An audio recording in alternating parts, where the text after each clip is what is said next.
Do I, as a DJ, suffer from imposter syndrome? What is that anyway? These and more questions will be answered today in this video, brought to you by Hollywood DJ, located in Los Angeles, California on 11th Street. Hollywood DJ is one of our channel sponsors. Thank you so much for sponsoring this channel. If you have any equipment needs, they carry all kinds of stuff. Have a look at Hollywood DJ's website. The link is below in the description of this video. So, I got to go back quite a bit to explain why I'm even bringing this up.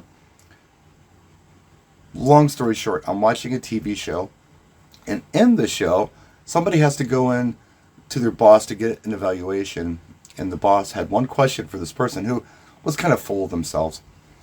The question was, what's your greatest weakness? And the person really couldn't answer the question. I thought that was a very interesting question to ask DJs. So I put a post on social media and I got a lot of interesting answers. There's a whole bunch of them. But there's a few that I thought I'd go ahead and talk about in this video. A lot of people said, quite a few, said that they can't scratch and they feel like that's a weakness. One person said, well, I can scratch, but no one's ever asked me to scratch. I've never lost a job because I can't scratch, so I suppose it's not that big of a deal. And I'm kind of with him on that. Scratching is cool if you do it, but if you're a working DJ, let's say you're a mobile DJ, maybe it's not so necessary.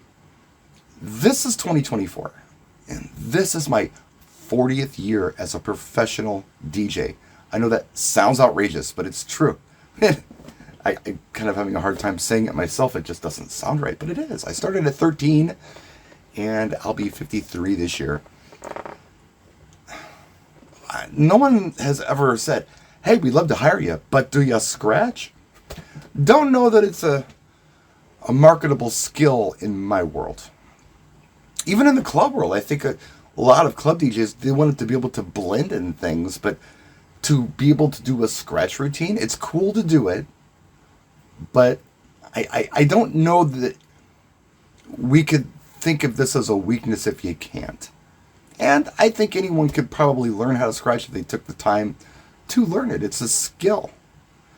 And it takes some coordination, absolutely. And I'm not very good at it at all. I haven't even tried to do it in a long time. But it was never my jam. So, yeah, is it a weakness? I don't think so, not in my world. Someone else had said they have a really hard time selling themselves if they get a referral from someone else. I say, yeah, you need a wedding DJ? Kevin. We had Kevin at our wedding. He's the best. He'll hook you up. He'll take care of you. Kevin gets a call. Hey, we talked to Joyce and Sam. They said they had you as their wedding DJ. They said great things about you. Are you available for a date? You're hired. Then you can go on with the planning process. That's one scenario that this person does well with, but what he doesn't do well with is the cold call, where they just call up, hey, we understand you're a wedding DJ, Kevin. Tell us why we should hire you opposed to someone else. I get that. I totally get that. However, I don't consider it a weakness of mine, and the reason I don't is because I found a workaround for it. So if you've got something you're not good at and you figure out how to do it, it's no longer a weakness. It was at one point, but now it's not. This is how I do it. Whenever someone asks me to tell me about myself in a client meeting, this is what I do. I'll answer any questions you have, but before I do that, would you mind if I ask you some questions? Well, sure. Then I start talking about their event, or ask them about their event. The date, the location, the times, what all they want, all that stuff. How many people are going to be there? What's the venue like? Through my series of questions, I qualify myself as knowing what I'm doing and as a professional. And the question of tell me about yourself doesn't come back around because I'm giving them nuggets. I don't give the store away in this because I don't know if they're going to hire me or not. But I'll give them little suggestions here and there. If they tell me that their event's going to be starting at 3 o'clock and ending at midnight. They're getting married at 3. Ceremony is over at 3:30, and then they have dinner at 6. I ask them what they're going to do for 2.5 hours, and they go, that's a good question. And then I suggest maybe they adjust some times. It's a freebie, but it shows that I know what I'm doing. So that's my spiel on that. But let's get down to this whole thing with the imposter syndrome. A couple of people said that this is a weakness they have. And I, like many of you probably, who didn't take a lot of psych and social classes, or it's been a long time since you've taken psych and social classes, didn't know what that meant. So let's look it up. It's defined as a condition of feeling anxious and not experiencing success internally, despite being high performing in external objective ways. The condition often results in people feeling like a fraud or a phony and doubting their abilities. So what that means is they're solid. They know what they're doing. They have experience. Yet they second guess themselves. They think, well, maybe I really shouldn't be in this position. Or what happened? I've tricked these people and I'm doing this event, but I'm not really that qualified to do the event. When the reality is you're incredibly qualified to do the event. Something inside of you thinks that you're just not good enough, or you're not actually qualified, or you're somehow faking it. Do I suffer from this?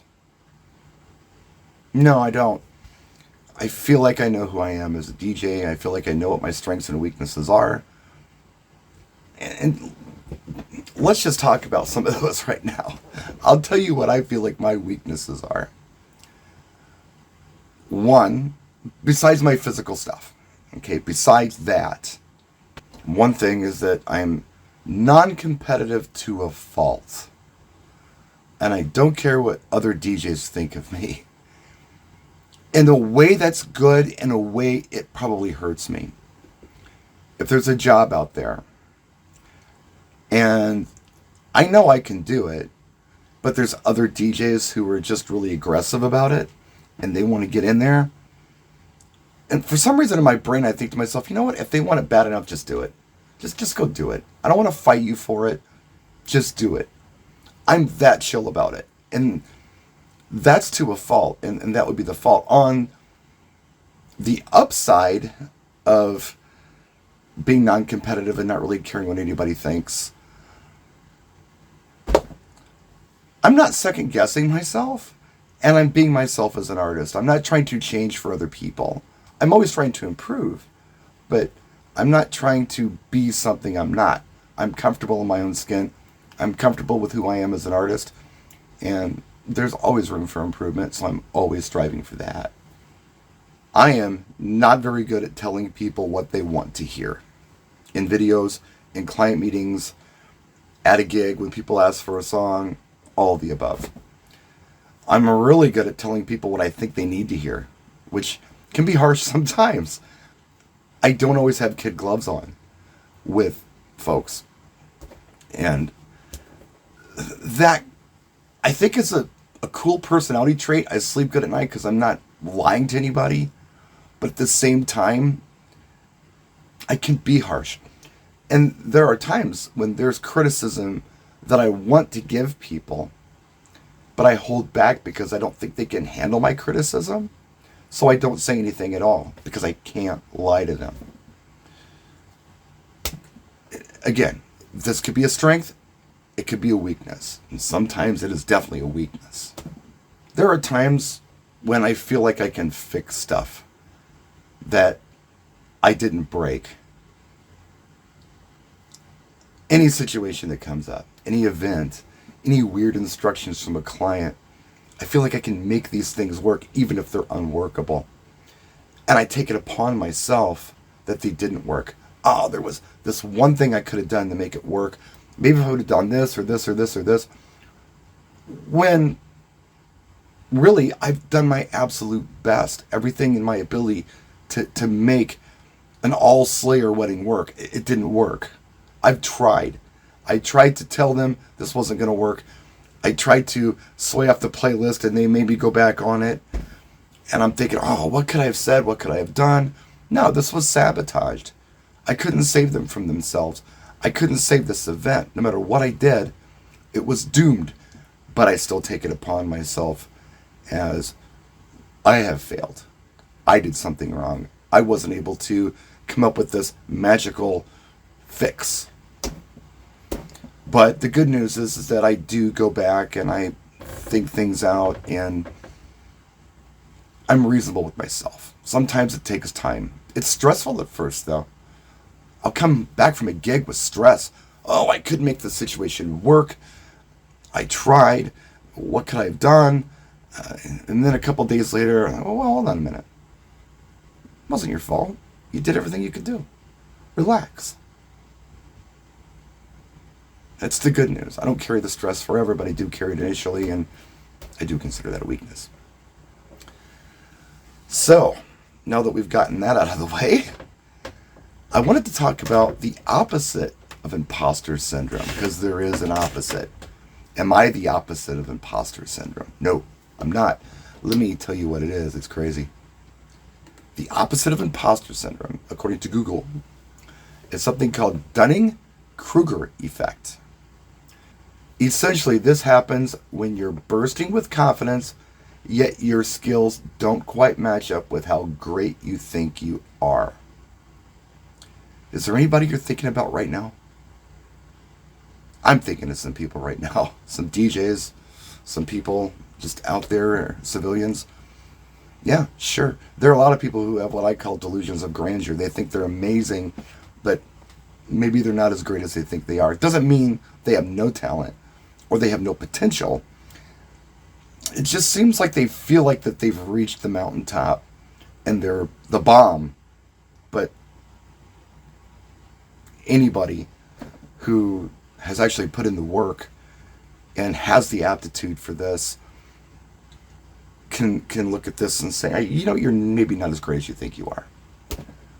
Nobody in the comment section of my post where I asked people what their greatest weakness was listed the Dunning-Kruger effect. Go figure. Of course they didn't. Anyway, that's it. Thanks for watching. If you can, please hit the like button. It helps the channel. I really appreciate it. Not asking for your money. We've got a channel sponsor, so I don't need your money. But if you hit the like button, it really does help the channel, and I would appreciate it. We'll see you next time. Stay tuned for more videos. It's been crazy around here. Things are finally chilling out, and I can get some videos out. We've got some new equipment coming. Got some stuff I want to show you. So stay tuned. Practice and enjoy.